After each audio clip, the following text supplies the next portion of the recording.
ऐसा अंधा हो रहा है जिसको परमात्मा, संत, शास्त्र, ज्ञान, समझ उसको दिखाई नहीं देती है, विचार ही नहीं, वो अंधा प्राणी है। शोधी नहीं शरीर की, जिसने अपने आप का शोधन ही नहीं किया, अपने आप का पता ही नहीं, अपने आप का विचार ही नहीं किया, कभी अपने आप की खोज ही नहीं की कि मैं कौन हूं, क्या कर रहा हूं। तो इसलिए शोधी ने शरीर की तासन का समझ आए, जिसको अपना स्वयं का ही अता पता नहीं, वो दूसरों को क्या समझाएगा, और उसको दूसरे समझाएंगे तो उसके समझ में भी नहीं आएगी। दादू कहिए कुछ उपकार को माने अवगुण दोष, अंधे को बताया सत्य न माने लो। जो सुगरा व्यक्ति होता, सुगरा उसको कहते हैं जिसने गुरु बना लिया।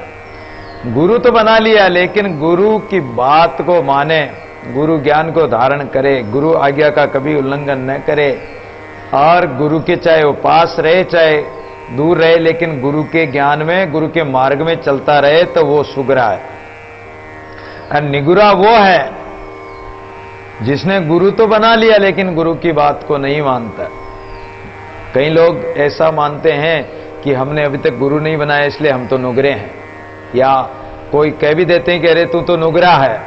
नुगरा वो नहीं है, नुगरा तो वो है जिसने गुरु तो बना लिया लेकिन गुरु बनाने के बाद में गुरु की बात को नहीं मानता। अर्जुन ने कहा कि हे प्रभु, जब भगवान ने कहा कि तू युद्ध कर, बोले भगवान आप जो कुछ कहो वो मैं कर लूंगा, लेकिन मैं युद्ध नहीं करूंगा। भगवान ने कहा कि जब तू कह रहा है कि मैं आपकी शरण में हूं, मैं आपका शिष्य हूं, शादी ताम मैं आपका शिष्य हूं, और फिर तू कह रहा है कि मैं युद्ध नहीं करूंगा, तो तूने मेरी बात, गुरु की बात कब मानी? तू फिर शिष्य भी काहे का? तो शिष्य तो वो है जो गुरु बनाने के बाद में गुरु की बात को माने, और वो ही सुगरा है। अगर नहीं मानता है, गुरु बना लिया हो, क्या फर्क पड़ा, वो नुगरा ही है। माने पापी मिलो रे हजार, नुगरो मत मिलियो मोहे पापी मिलो रे हजार, नुगरो मत मिलियो। मत मिलियो रे मत मिलियो मोहे पापी मिलो रे हजार, नुगरो मत मिलियो। चाहे पापी हजार मिल जाए, लेकिन नुगरा तो एक व्यक्ति भी नहीं मिलना चाहिए। कहते हैं कि नुगरा तो मिल जाता है, तो नुगरा तो किए कराए पुण्य को भी खत्म कर देता है, धर्म को भी खत्म कर देता है। जो आपका पुण्य फल मिलने वाला वो भी खत्म हो जाता है, नुगरा मिल जाए तो। नुगरा का मुख देखने से इतना पाप लगता है कि चाहे सर्प के मुख में अंगुली दीजिए, पर नुगरा का दर्शन मत कीजिए। ऐसी ऐसी बातें नुगरा के बारे में बताई। इसलिए कहा गया कि दादू कहिए कुछ उपकार को माने अवगुण दोष, अंधे खूब बताया सत्य न माने लोक। नुगरा सगुरा के प्रति तो उपकार करो तो वो उसको गुणों को गुण मानकर सम्मान करता, आदर करता, लेकिन निगुरा जो होगा उसको चाहे कितने ही गुण करो वो अवगुण ही निकालेगा। अंधे कूप बताया सत्य न माने लोग। लोगों ने अंधे को कुआं बताया कि आगे कुआं है, लेकिन वो नहीं मानता है, वो तो कुएं में जाके पड़ता। अंधे अंधा मिल चले दादू बंद कतार, कूपड़े हम देखता अंधे अंधा ला। और अंधे कूप बताया, ये ग्रह, ये घर परिवार, ये घट शरीर संसार, ये एक अंधा कुआं है। संतों ने बताया, शास्त्र ने बताया, लेकिन फिर भी लोग नहीं मानते हैं। सत्य न माने लोग, गुण को भी नहीं मान रहे, सच्चाई को भी नहीं मान रहे हैं। कालर खेत न निभजे जे बाए सो बार, दादू हाना बीज का क्या पचमरे गंवार। उसर भूमि में चाहे कितना ही, उसर खेत में कितना ही बीज डाल दो, 100 बार खेत को बो दो बीज डाल के, बीज की हानि होगी, तुम्हें फसल नहीं मिलने वाली है। उसमें पच कर मरने से कोई फायदा नहीं। जो घट नुगरा है वो कालर खेत है, उसमें आप राम नाम के बीज डालना चाहो तो राम नाम की खेती होने वाली नहीं है वहां। वो इस कान से सुना और उधर से निकाल देगा, सुनेगा ही नहीं। पहली बात तो सुनेगा ही नहीं, सुनेगा तो इधर से उधर निकाल देगा। दादू जिन कंकर पत्थर सेविया सो अपना मूल गमाए, अलग देव अंतर वसे क्या दूजी जगह जाए। इसलिए संत सच्ची बात कहते हैं कि जैसे कई लोग मंदिरों में जाते हैं, मंदिरों में मूर्ति पूजते हैं, अच्छी बात, पूजना चाहिए। मूर्ति पूजते हैं लेकिन मूर्ति में भगवान को मानते हैं? नहीं मानते। बस ऊपर ऊपर से कि हे भगवान ये कर देना वो कर देना। अगर वो मूर्ति भी तो पत्थर की है, वो पत्थर तुम्हारे घर भी है, वही चुना बाटा मंदिर में और मस्जिद में वो का वही अलग नहीं है। अगर उसको भगवान मानते हो तो पत्थर तो तुम्हारे घर भी है, उसको भी भगवान मान लो। भगवान तो सब जगह, केवल मंदिर में ही है क्या भगवान? अगर भगवान को एक देशीय मान लिया तो भगवान तो फिर तो दूसरी जगह है ही नहीं। दूसरी जगह कैसे आएगा? फिर दूसरी जगह कैसे प्रकट होगा? नामदेव जी ने तो पत्थर में, कुत्ते में, गौ में, वृक्षों में, भूत में, सब में भगवान को माना था। ऐसे अगर तुम मान लो तो पत्थर को भी दूध पिला दो, जब तो मान लेंगे। तो ऐसे भगवान को न मानकर अगर तुम पत्थरों को पूज रहे हो, कंकर पत्थर को पूज रहे हो, तो अपना मूल जो परमात्मा है उससे भी आप रह जाओगे। अर्थात परमात्मा को भी आप भूल गए, परमात्मा को भुला दिया आपने। अलग देव अंतर बसे, परमात्मा तो अंतर्गति है, अंतरी बसा हुआ, कहीं बाहर थोड़ी है। क्या दूसरी जगह जाए? क्यों दूसरी जगह भटकते फिरते हो? कहीं दौड़े द्वारिका, कहीं काशी जाए, कहीं मथुरा को चले, साहिब घटी माए, परमात्मा तो घट में ही है। मथुरा काशी द्वारका जाने की कोई आवश्यकता नहीं। इथा आप जमजमा इथा ही रहमान वे, मक्का बीच मुसाफरीला, मदीना मुल्तान वे, नबी नाल पैगम्बरे पीरो अंदा थान वे, जनतऊ हिक्सा ले बहिस्त मुकाम वे। वो जमजमा जो मोहम्मद साहब ने एडी रगड़ के जमजमा झरना पानी निकाला था, वो तुम्हारे अंदर ही है। वो मक्का मदीना तुम्हारे अंदर ही है। इथा आप जमजमा वे, इथा ही रहमान वे, वो परमात्मा तुम्हारे गढ़ भीतर ही है, कहीं बाहर नहीं है। पत्थर पीवे धोई कर पत्थर पूजे प्राण, अंतकाल पत्थर भय बुढ़े ही ज्ञान। जिसकी सुरती जा रहे तिसका ता विश्राम, ये मानते हो? कि हां, सब मानते हैं। अंत समय में जिसकी याद करोगे और जिसका स्मरण करोगे, जिसकी सुरती रह जाएगी, वहीं तुम्हारा जन्म होगा। तुमने जीवन भर पत्थर को ही पूजा और पत्थर को ही धोकर पिया है, तो अंतकाल पत्थर भय बहुबुढ़े ज्ञान। कहीं तुम भी पत्थर की योनि में न चले जाओ। पत्थर की भी योनि होती, जून होती है। पहले पहाड़ भी उड़ते थे, इनके पंख थे, लेकिन इंद्र ने इनके पंख काट दिए। ये पत्थर की भी जून होती है, 84 लाख जून में ये पत्थरों की भी जूनी मानी जाती है। अगर पत्थर बन गए तो हजारों लाखों वर्षों तक पत्थर ही बने रहो, कोई तुम्हें पूछने वाला नहीं। कंकर बंदिया गांटड़ी हीरे के विश्वास, अंतकाल हरिजोरी दादू सूत कपास है। आपने गांठ बांध ली, किसकी बांधी? कंकर पत्थरों की। किसके भरोसे? हीरे के भरोसे।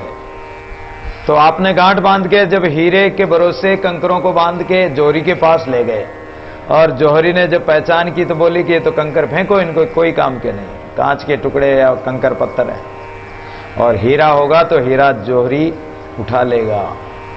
तो तुमने जीवन भर ये श्वास रूपी हीरों को तो खो दिया, और कर्म रूपी कंकरों को तुमने गांठ बांध ली, भार बांध लिया। अंत में जब इसका न्याय होगा कि ये कर्म रूपी के कांकरे हैं, कंकर हैं, ये किसी काम के नहीं, फेंको इसको नरक में, 84 में फेंक दो, इसको कचरे में फेंक दो, जाओ वैकुंठ स्वर्ग, वो अमरलोक तुम्हारे लिए नहीं है। पति तिये सौंप कपास, आप गयो परदेश में, कात्यो नहीं उदास, पति आवत प्रपंच रचो। एक कोई बढ़िया था, उसका नया नया ब्याह हुआ, अब उसने विचार किया कि मेरी धर्मपत्नी को अकेला छोड़ के जा रहा हूं, ये बिना अवलंबन के कैसे रहेगी। तो उन्होंने कपास की गाड़ी भर के और कपास का ढेर उसके घर में रखवा दिया कि मैं विदेश जा रहा हूं, जब तक तुम ये कपास को काट देना, इसकी कुकड़ियां बना देना। उसने विचार किया कि ये कपास काटती रहेगी तो इसका मन लगा रहेगा। अब वो तो चला गया विदेश, और पीछे उनकी एक पड़ोसन थी बहन, वो चालाक थी। उसने कहा कि बहन, तुम्हें तुम्हारे पति कपास काटने के लिए कह गए, तो अब अगर कपास नहीं काटोगी तो क्या करोगी। बोले कि कपास तो काटना पड़ेगा। अरे क्या कपास काटना, तू तो मौज कर, मस्त मस्त रह और जीवन का आनंद ले, और व्यर्थ बातों में इधर उधर के कामों में लगा दिया, कपास काटा नहीं। अब पति आने वाला था। अब दोनों ने विचार किया कि अब क्या करेंगे। पड़ोसन ने कहा कि तू चिंता मत कर, जब तुम्हारा पति आए तो देवी मां की छाया अना लेना कि मेरे में देवी मां आती है। अब वो झूठ माट में छाया अना ली। पति ने कहा कि अरे तूने कपास नहीं काटा। बोले कि अरे दुष्ट, तूने मेरे कढ़ाई नहीं की है, इसलिए इसने तो कपास काटा है, लेकिन काटा पीना सब कपास हो गया। ऐसा प्रपंच रच दिया। बताओ, कात्या पीने ही कपास हो गया। कात्या ही नहीं, काटती तो कैसे होता, प्रपंच रच लिया। तो परमात्मा के सामने ये प्रपंच काम नहीं आने वाला है, अंत में इसका न्याय हो जाएगा। जो जीवन भर आपने अगर भगवान का भजन नहीं किया, इस मन रूपी चरखे को नहीं चलाया, राम नाम रूपी कपास को नहीं काटा, तो अंत में पानी का पानी और दूध का दूध, पानी का पानी न्याय हो जाएगा। अर्थात काटा ही नहीं तो वो जीवन व्यर्थ हो जाएगा, निष्फल हो जाएगा। पहली पूजे ढूंढ सी, अब भी ढूंढ स्वाणी, आगे ढूंढ सोएगा दादू सत्य कर जानी। अरे मंदबुद्धि प्राणी, अगर पहले ही अवस्था रहते, समय रहते ही परमात्मा का भजन कर लेता तो अच्छा रहता। लेकिन तुमने तो क्या किया, अन्य देवी देवताओं की पूजा की, भगवान का भजन भी नहीं किया। जन्म भर अज्ञानता में ही और इस माया मोह में फंसा रहा। तो इस शरीर के अध्यास के कारण, संसार के कर्मों के कारण परमात्मा से तो मिल नहीं पाएगा। उस परमात्मा को तो जानेगा ही कैसे। दादू सत्य कर जानी। और अगर आगे परमात्मा का भजन नहीं किया तो सत्य तो यही होगा कि तुम्हें नरकों में जाना पड़ेगा, 84 में जाना पड़ेगा। और अगर सत्य को जान लिया तो इस जीवात्मा के सब कर्म बंधन छूट जाएंगे और कर्म बंधन से छूटकर परम परमात्मा को प्राप्त होगा। दादू पेंडे पाप के कदें दीजिए पांव, जी पेंडे मेरा पी मिले ती पेंडे का चाव है। इसलिए पाप के रास्ते में कभी भी पैर मत बढ़ाओ, एक कदम भी मत बढ़ाओ, कदे न दीजिए पांव। जी पेंडे मेरा पी मिले, जिस मार्ग में चलने से मेरा परमात्मा मिले, राम मिले सो कीजिए, पंडित राम मिले सो कीजिए। मारो राम मिलन कद होसी जोशी जी। तो परमात्मा मिले ऐसा काम करो, उस मार्ग को अपनाओ। काम कल्पना कदे न कीजिए, यही पंथ पहुंच पार गए दादू, सोतत सह समारा। भाई रे ऐसा पंथ हमारा, ऐसे पंथ में चलो जो पंत महाराज ने बताया है। दादू सुकृत मार्ग चालता, बुरा न कबो होय, अमृत खाता प्राणी मुआ न सुनिया कोय। अच्छे मार्ग में चलते हुए, अच्छे काम करते हुए कभी बुरा नहीं होगा। और जैसे अमृत खाओगे तो अमर ही होंगे, जहर खाओगे तो मरोगे ही। और अमृत खाने से आज दिन तक कोई मरा ही नहीं। अमृत परमात्मा का नाम है, अमृत हरि का नाम है। तो उसका सुमरण करेंगे, सत्संग रूपी अमृत पान करेंगे तो अमर हो जाएंगे।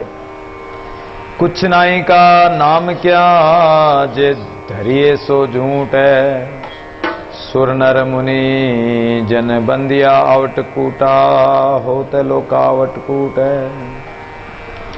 इसलिए कहा है कि कुछ नाई का नाम क्या, जो संसार है ही नहीं, सत्य है ही नहीं और झूठा है, उसका नाम धरने से होगा भी क्या। कोई चीज का अस्तित्व ही नहीं है, कोई सार ही नहीं, कचरा है, तिनका है, घास फूस है, उसका क्या सार है, कंकर पत्थरों का क्या सार है। अगर झूठ माट में हम उनका अच्छा नाम धर दें तो क्या हीरा नाम धरने से वो हीरा थोड़ी बन जाएगा। सुर नर मुनि जन बंदिया लोका आवटकूट, बड़े बड़े देवता मनुष्य मुनि जन, ये माया कुछ भी नहीं है, लेकिन इस माया को और हमने इनके नाम रूप गुण धर दिए। देखा जाए तो ये वास्तव में इसका कोई अस्तित्व नहीं है।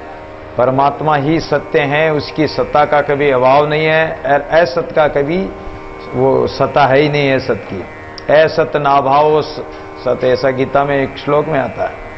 सत का तो कभी अभाव है नहीं और असत की कोई सत्ता है नहीं। इसलिए इस माया के कारण लोग आ रहे हैं और जा रहे हैं, लोग का आवट कूट है, यानी जन्मने मरने